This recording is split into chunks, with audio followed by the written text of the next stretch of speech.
2022년 9월 25일 목회 칼럼입니다. 2022 선창 홈커밍데이. 여러분은 홈커밍데이라는 말을 들어보셨나요? 홈커밍데이를 그대로 번역하면 귀향입니다. 집으로 돌아오는 날입니다.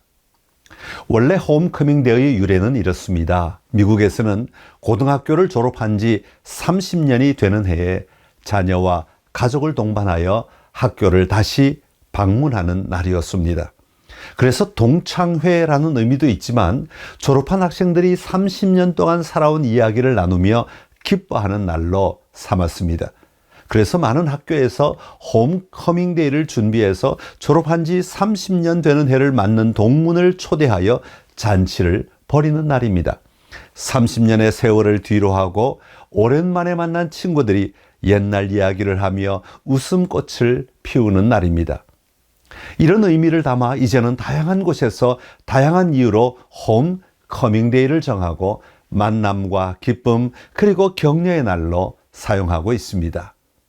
코로나의 긴 시간을 보내며 선창교회가 홈커밍데이를 가집니다.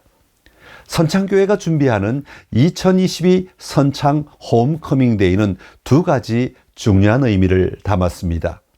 하나는 예수 그리스도를 알지 못하는 사람이 예수님 앞에 나오는 것입니다.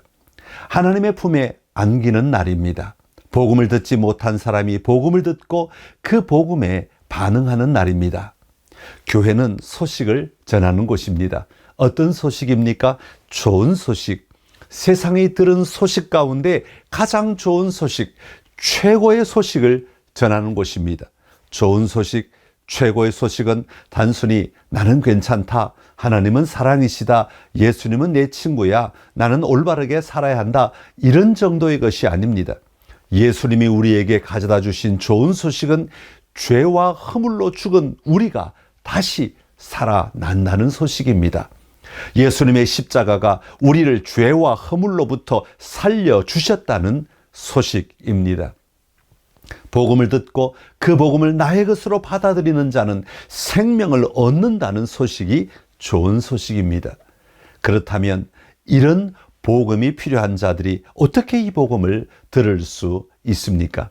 어떻게 예수님께 나올 수 있습니까? 하나님의 집으로 어떻게 돌아올 수 있습니까? 우리가 복음을 전해야 합니다. 우리가 전하는 복음, 우리가 잔치에 초대할 때 그들은 복음을 듣고 하나님의 집에서 하나님의 자녀로 살아가게 됩니다. 그러기에 우리가 준비하는 홈커밍데이는 믿지 않는 자를 찾아 복음을 전하여 그들이 하나님의 자녀로 살아가도록 돕는 것입니다. 다른 하나는 코로나로 인해 교회에 나오지 못하고 있던 성도들이 함께 모이는 날입니다.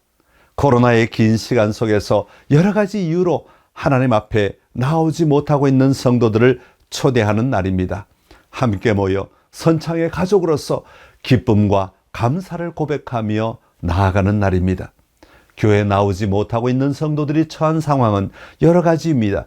몸이 불편하여 못 나오는 성도가 있습니다. 직장이나 환경 때문에 못 나오는 성도도 있습니다.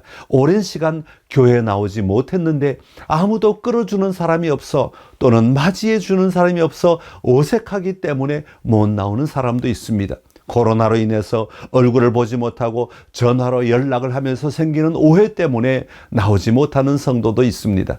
때로는 교회와 어떤 접촉도 가져보지 못하여 내가 잊혀진 것은 아닐까 하는 생각 때문에 나오지 못하는 성도도 있습니다. 이런 모든 성도를 초대하는 날입니다. 이 날을 시작으로 새롭게 믿음의 형제자매로서 하나님의 집을 누리며 하나님을 기뻐하는 잔치에 참여하는 날입니다. 이 두 가지 목적을 위해 10월 16일 주일에는 추수감사주일로 지키며 먼저 선창가족 홈커밍데이를 합니다. 이날은 코로나 기간 동안 교회 나오지 못하는 성도들을 찾아 연락하고 교제하여 모이는 날입니다. 10월 23일 주일에는 하나님을 알지 못하는 가족이나 이웃을 초대하는 날입니다. 하나님은 그들을 선택하셨습니다. 이제 그들이 하나님 품에 안길 시간입니다. 한 달 동안 가족이나 이웃을 전도하여 초대하는 날입니다. 이날은 특별히 바리톤 이영광 씨를 초대하여 함께 간증과 기쁨을 나누는 날입니다. 가족이나 주변에 믿지 않는 사람을 찾아 초대하여 함께 복음을 듣는 날입니다. 2022 선창 홈커밍데이를 통해 하나님의 품을 누리는 선창이 됩시다.